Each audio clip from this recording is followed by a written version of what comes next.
Bom dia pessoal, vamos estudar mais uma autora aí, a Nakarato, muito conhecida em concurso público, Nakarato junto com a Custódio, tá?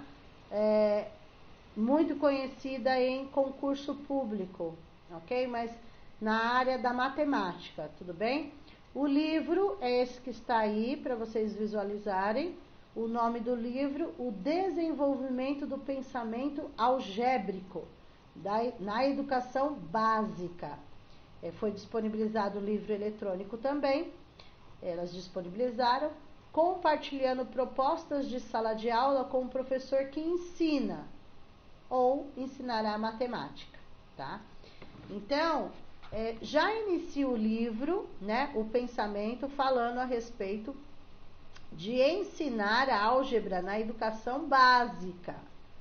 Então, pode ser ensinado desde os pequenininhos? Sim, desde os pequenininhos. Só que acompanhando a faixa etária de cada um. Isso não quer dizer que não possa ser trabalhado álgebra, tá? O sistema algébrico, ok? Pode ser trabalhado em todas as etapas da educação básica aí, ok? E cabe ao professor de matemática dar este ensino. Porém, não podemos esquecer que quando fala do professor que ensina matemática, não é só aquele especialista em matemática que dá aula do 6º ao 9º ano e ensino médio. O professor pedagogo, ele também vai dar matemática para os seus alunos de 1º ao 5º ano, ele vai dar matemática para os seus alunos da pré-escola, né? Então, não é só o especialista de matemática, ok? Vamos lá. Começando. Na parte introdutória, os autores analisam investigações que estabelecem distinções entre álgebra e o pensamento algébrico. Tá? Vamos já começando a grifar. Álgebra e pensamento algébrico. Esclarecendo que a compreensão das diferenças entre esses conceitos, que são concebidos como indissociáveis e complementares. Álgebra e pensamento algébrico não se separam, né? Eles são indissociáveis e um completa o outro. É fundamental para o tratamento do tema desde o início da escolarização. Então, desde o início é para ser trabalhado isso com os alunos, ok? Eles fazem opção pelo uso do termo pensamento algébrico, tá? As autoras gostam desse termo, tudo bem? Pensamento algébrico. Pontuando que ele deve ser entendido como o desenvolvimento de um modo de pensar que antecede a linguagem algébrica. Então, primeiro, como se pensar, né, sobre álgebra, como se pensar, e depois ela propriamente aplicada.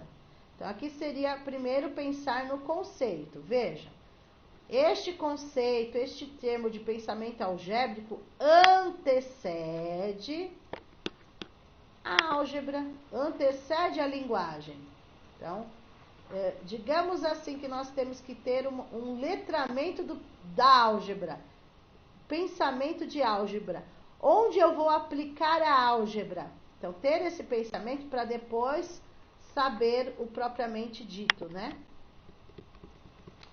Revelam ainda que o foco da obra envolve a discussão da álgebra a partir da generalização e da formalização de padrões. Além disso, são discutidos aspectos centrais da perspectiva histórico-cultural e os autores explicitam interesse particular na compreensão dos processos pelos quais passam os estudantes, quando inseridos num contexto de sala de aula que tem como foco o pensamento algébrico. Então, a discussão das autoras é trabalhar isso em sala de aula, passar para os alunos esse pensamento algébrico e depois trabalhar a álgebra propriamente dita, tá? Então, precisa ser trabalhado isso em sala de aula conforme as autoras.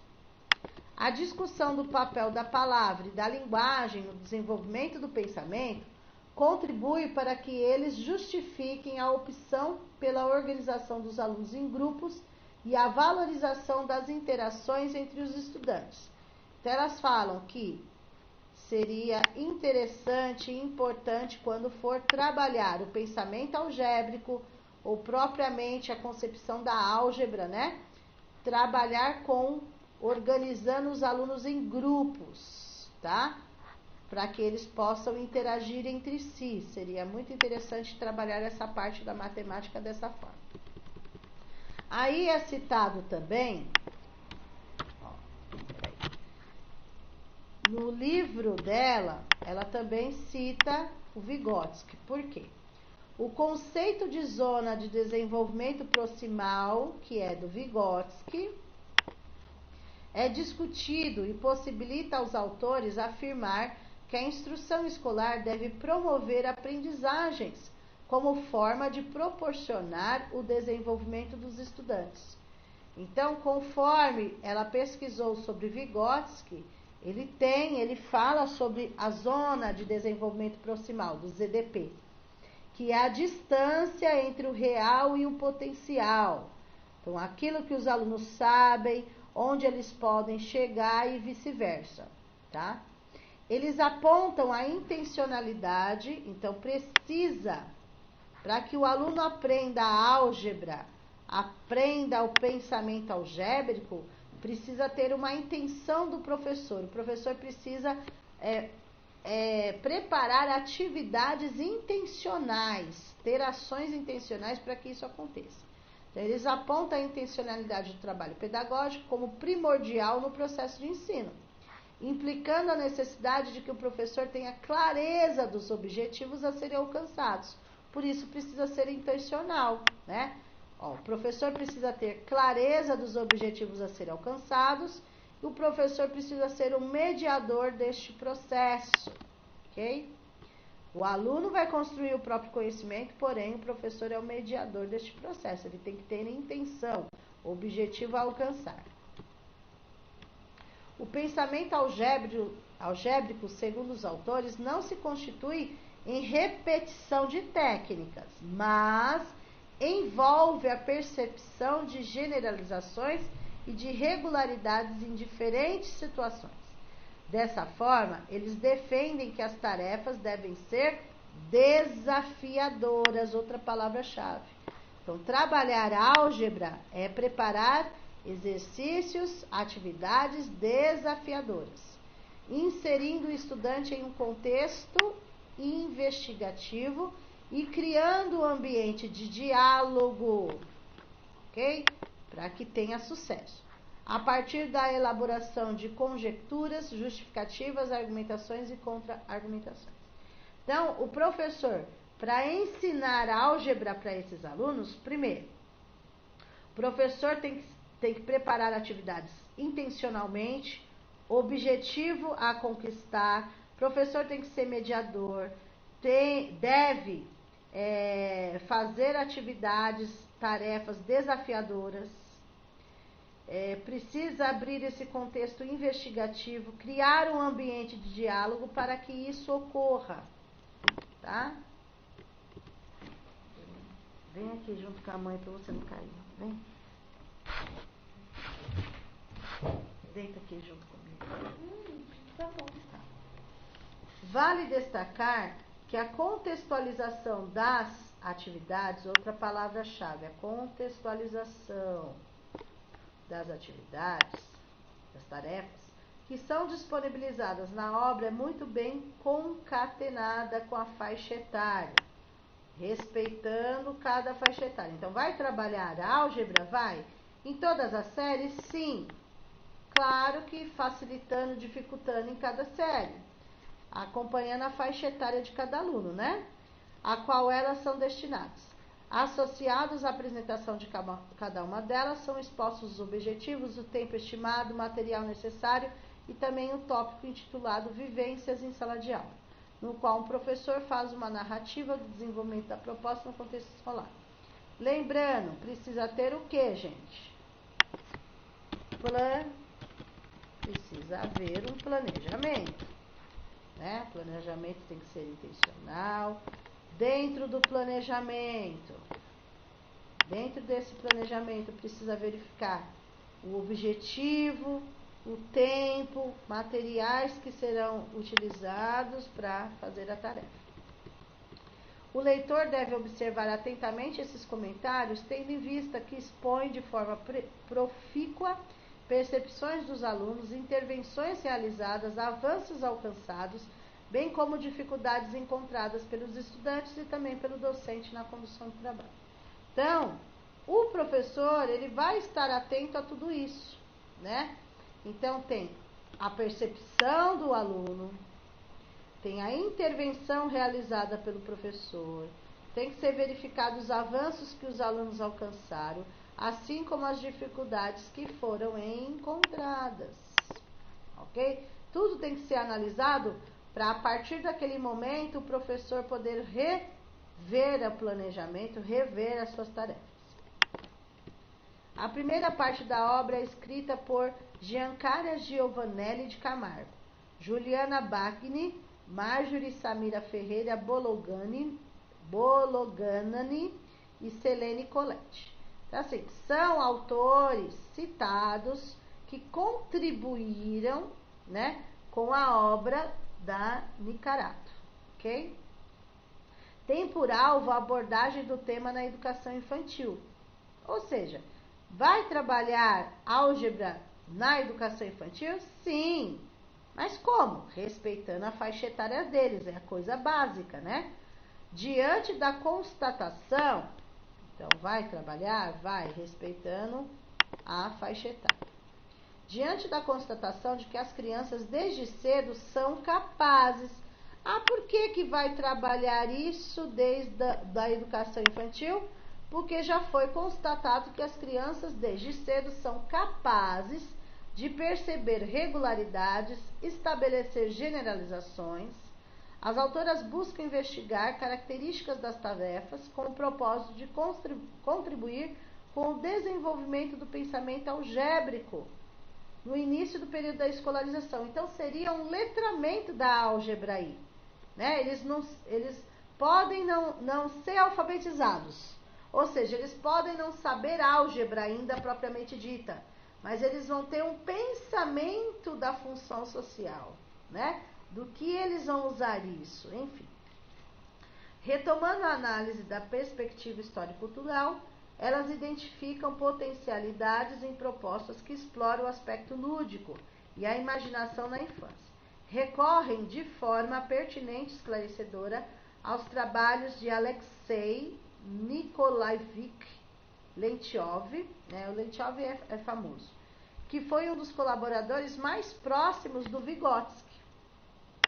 Tem outros livros que citam isso, né? Que eles fizeram até uma parceria aí, o Leontiov com o Vygotsky. Reconhecendo a brincadeira, olha lá, como que as crianças vão aprender mesmo? Brincando. Como que vai ser introduzido álgebra? Brincando. Pensamento algébrico? Brincando. A brincadeira como atividade principal da criança na direção de impulsionar o desenvolvimento. Então, tudo isso que vai ser tratado desde a infância é através da brincadeira. Então, o pensamento algébrico, a álgebra, vai ser introduzido através das brincadeiras. As tarefas apresentadas nessa primeira parte da obra são agrupadas em 3 sequências, sendo visível a coerência delas com os pressupostos que foram assumidos. Efetivamente, as situações buscam contribuir com a aprendizagem, motivando e aguçando a curiosidade e o imaginário dos alunos em contextos diversos, como histórias infantis, conversas em rodas, materiais manipuláveis, movimentos corporais e músicas. Então, eu vou poder trabalhar, vou contribuir com esse contexto aí. Vou trabalhar álgebra, pensamento álgebra, né, algébrico, através das brincadeiras. E olha lá, contribuir com a aprendizagem buscando, aguçando a curiosidade deles, aguçando o imaginário deles, né? e posso contribuir, colocando o tema, né? O contexto, o tema, dentro de histórias infantis, de conversas, de materiais manipuláveis, de movimentos, de músicas, incluindo o contexto sobre álgebra. É revelador o posicionamento de uma professora ao afirmar que as crianças foram capazes de identificar o padrão e a brincadeira foi uma grande oportunidade para elas organizarem suas ideias, o objetivo de explicar, de verbalizar o segredo descoberto. Aos pouquinhos elas vão aprendendo álgebra, né? As autoras evidenciam a importância da produção de registros. Então, tudo precisa ser conforme as autoras. O avanço que as crianças tiveram no assunto precisa ser registrado. Lembrando que na fase inicial de escolarização, quando os alunos ainda não estão alfabetizados, é possível explorar os registros pictórico e oral. Então, eles não vão ainda não têm a alfabetização, não sabem ainda ler e escrever, mas a professora pode registrar o que eles já conseguiram sobre o assunto de forma oral, de forma de desenho, enfim. Elas esclarecem que ao buscar argumentos para explicitar as estratégias usadas na resolução, a oralidade contribui para que a criança organize seu pensamento. Então, o que elas querem dizer? Mesmo que a criança ainda não seja alfabetizada, isso não quer dizer que você não possa trabalhar o conceito álgebra com elas. Deu para entender? Então, independente disso. Na segunda parte da obra, Carla Cristiane Silva Santos, Sidneia de Costa Luvison e Kátia Gabriela Moreira discutem o trabalho com tarefas direcionadas ao primeiro segmento do ensino fundamental. Então, pode trabalhar álgebra no infantil, continuar trabalhando álgebra no ensino fundamental. Elas aprofundam a análise dos pressupostos da perspectiva histórico-cultural, reforçando a percepção da centralidade das ações docentes. Então, tudo vai depender aí das ações docentes, né? Ações do professor. Descrevendo o professor como responsável por criar um ambiente de investigação em que haja negociação de significados mediante a comunicação. Isso é importante. As autoras são incisivas na defesa de um momento para que os estudantes possam socializar. Elas vão defender isso daqui. Vou até grifar tudo que é importante, tá?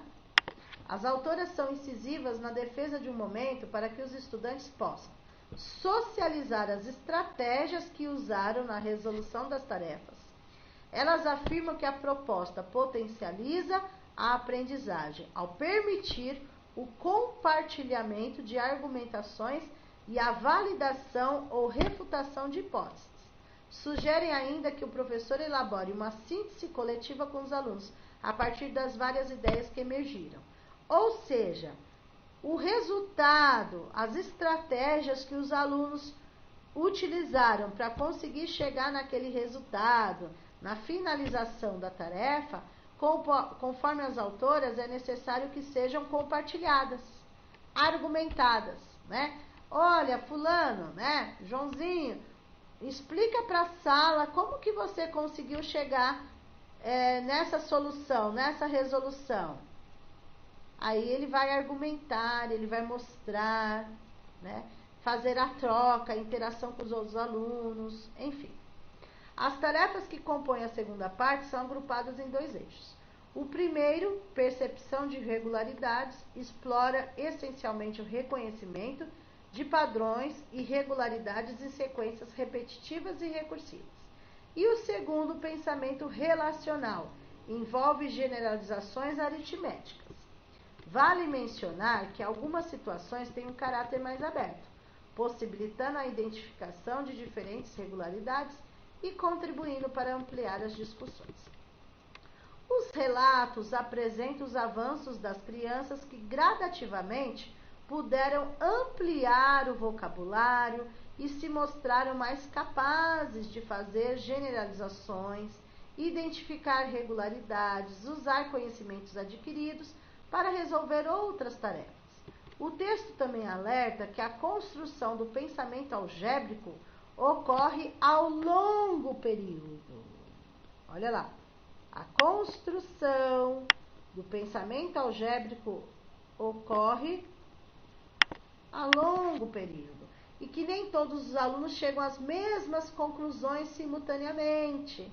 Então precisa de um tempo, não adianta, eu quero que o aluno saiba e me responda isso até amanhã. Não, o pensamento algébrico leva um tempo, né? E nem todos os alunos vão chegar à mesma conclusão da mesma forma, precisa ser respeitado isso daí. A parte que encerra a obra é escrita por Caio Liardini Grillo, Cláudia Cristiane Bredariol, Lúcio, e Iris Aparecida Custódio, e Rosângela Eliana Bertoldo Frari. E é voltada, independente dos nomes, tá, gente? A gente vai focar no nome da Nicarato, tudo bem? Mas dentro do livro tem outros colaboradores. E é voltada para o segundo segmento do ensino fundamental e médio. Então, aqui, vejam, gente, já começou falando, que vai trabalhar álgebra, pensamento algébrico desde a educação infantil, depois vai passar para o Fundamental 1, que é os anos iniciais, depois vai passar para o Fundamental 2, que é os anos finais, depois vai passar para o ensino médio. Vejam, a cada etapa da educação básica, cada processo precisa respeitar as faixas etárias, mas eles são capazes de aprender através das brincadeiras desde a educação infantil, tá? E conforme vai aumentando as etapas da educação, vai aumentando as dificuldades, mas é para ser trabalhado desde os pequenos.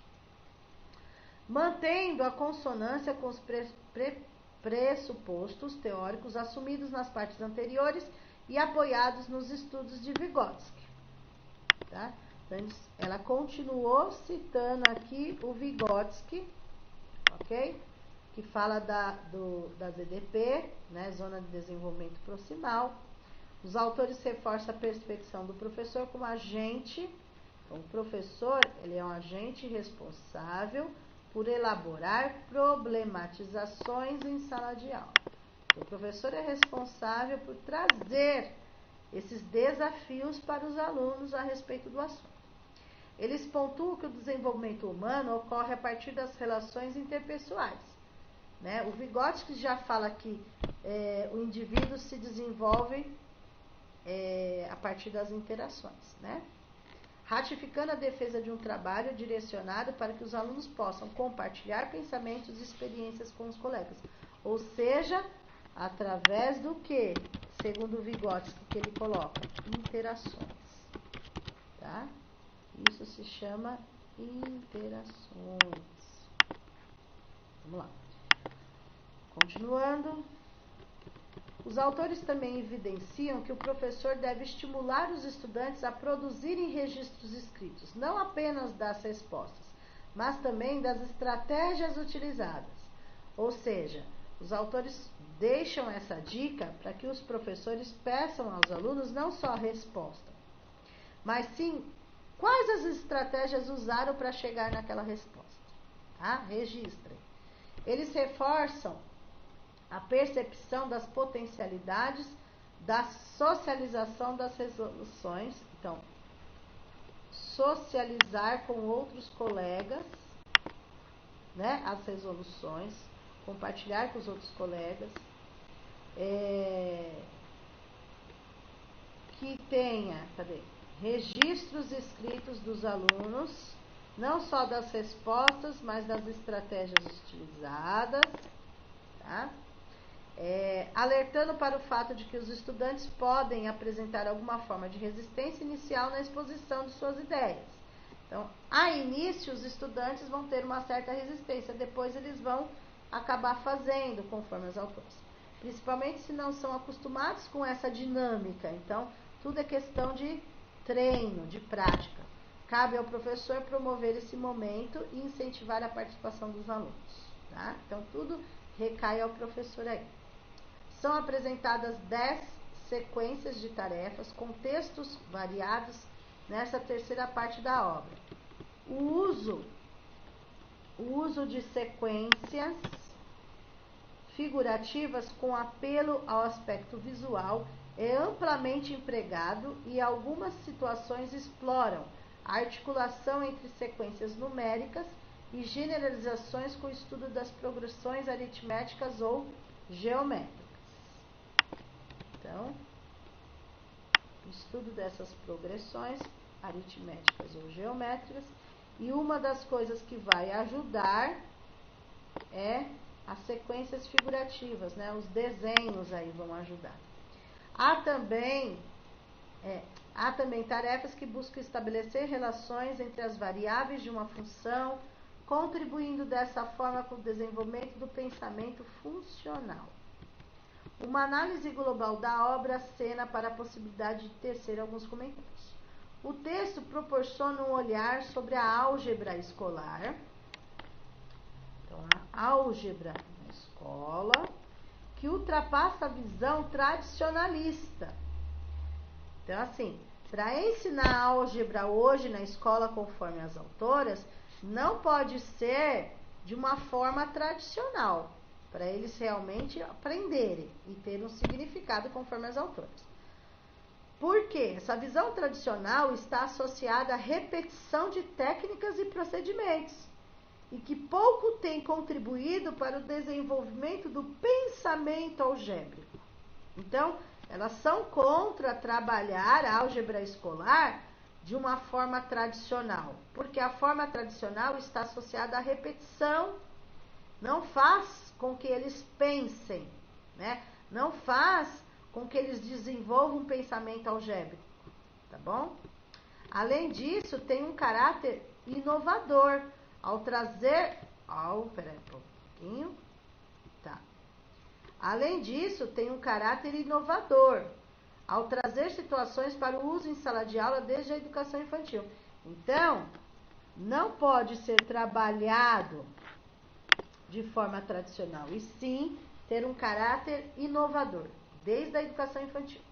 Convém lembrar que a proposta de inserção ao tema nos anos iniciais é recente e se constitui. Então, assim, hoje está sendo falado de trabalhar álgebra nos anos iniciais, desde a educação infantil, coisa que a gente não ouvia, né? Formas geométricas, aquela coisa toda. É recente se constituir, conforme relatado pelos próprios autores, em um desafio. Então, isso é um desafio para os professores dos anos iniciais que não possuem formação específica em matemática. Então, vejam, gente, as próprias autoras estão dizendo a dificuldade encontrada nos professores pedagogos que são obrigados a dar matemática, sendo que eles não são especialistas de matemática, e eles precisam saber álgebra, eles precisam saber sobre formas geométricas, sólidos geométricos, para poder ensinar os alunos, né? Então, é um grande desafio conforme as autoras. Percebe-se que os autores estabelecem uma relação dialógica, então, outra palavra-chave, essa relação dialógica, com o leitor, e utiliza uma linguagem clara e consistente, abordando importantes conceitos de forma precisa e articulada ao contexto de sala de aula. No entanto, cumpre sinalizar que os enunciados de algumas tarefas carecem de revisão. Por exemplo, vou dar um exemplo lá, né? No item tal, construção com cubos, né? É uma pesquisa que eles fizeram. Construção com cubos. O enunciado não está conectado ao desenho exposto, impossibilitando a sua resolução. Isso, gente, vocês têm no livro mesmo, tá? Não tem como trazer toda a parte do livro aqui. Então, por isso que é só o resumo. Então, quando nós falamos de trabalhar figuras geométricas, sólidos geométricos, né? Por exemplo, o cubo, ok? Que de um triângulo, né, se transforma num cubo e assim por diante, tal. O que acontece? Muitos desenhos não estão conectados com com o conceito. Então, ó, construção com cubo seria o que era para ser ensinado. O enunciado não está conectado com o desenho que foi colocado no livro. É uma pesquisa que elas fizeram, que nem todos os livros estão de acordo com o que é para ser ensinado, impossibilitando a sua resolução. Depois eles pesquisaram também um outro, na tarefa 5.3, os muros, não há uma devida correspondência entre os itens dos questionamentos e as respostas expostas. Essas são as questões pontuais insuficientes para ofuscar a relevância de uma obra que promove um estudo oportuno e acurado sobre o tema. Ou seja, as autoras também pesquisaram alguns livros e disseram que para trabalhar figuras geométricas, sólidos geométricos, álgebra em geral, precisa escolher tarefas, livros que tenham significado e que estejam conectados, né? Então, assim, o desenho pede uma coisa, o enunciado pede outra, a pessoa não vai resolver a situação, problema, ok? Então, o professor, quando for preparar uma atividade, precisa estar atento a isso. Efetivamente, o livro é fruto de intenso trabalho de pesquisa e a coerência teórica pode ser apontada como uma de suas características marcantes. Não apenas o processo de elaboração de tarefas, mas também as discussões acerca das ações do professor na abordagem delas. São muito bem embasados pelos pressupostos assumidos. É conveniente lembrar também que a maior parte das situações já passou pelo crivo da sala de aula, sofrendo, quando necessário, os ajustes pertinentes. Então, sempre vai ter um ajuste a ser feito, gente, sempre, né? Aquele que sabe, aquele que não sabe, aquele que tem que aprender, aquele que vai à luta, aquele que pesquisa, sempre vai ter um ajuste, né? Sempre. A importância e o valor do trabalho docente são reconhecidos pelos autores. Então, a importância e o valor do trabalho docente são reconhecidos. Os autores reconhecem o trabalhão que os professores têm, tá? De dar essa parte da matemática, tá? Que visam, por meio dessa obra, trazer subsídios para esses profissionais. De fato, trata-se de uma leitura que proporcionará valiosas contribuições para a prática daqueles que estão ou estarão envolvidos com a matemática na educação básica. Pesquisadores que investigam o assunto e formadores de professores de matemática ou dos anos iniciais também encontrarão valiosas reflexões nas páginas desse livro. Então, o que acontece aqui? A própria autora, gente, sabe da dificuldade, do desafio que é o professor trabalhar matemática, principalmente no infantil e nos anos iniciais, sendo que eles não são especialistas, né? Então, é um desafio muito grande, precisa de uma formação para isso. As crianças são capazes de aprender desde o infantil, é necessário, tá? Respeitando cada faixa etária, mas precisa ser trabalhado, ok? E as atividades que os professores forem encontrar nessa parte da matemática, do pensamento algébrico, precisa ter um significado, ok? Então, essa é a parte aí. São 2 livros dessa autora, tá, gente? A sequência é uma da outra. São 2 livros dessa mesma autora, que é da matemática. Eu vou dar na sequência aí para vocês.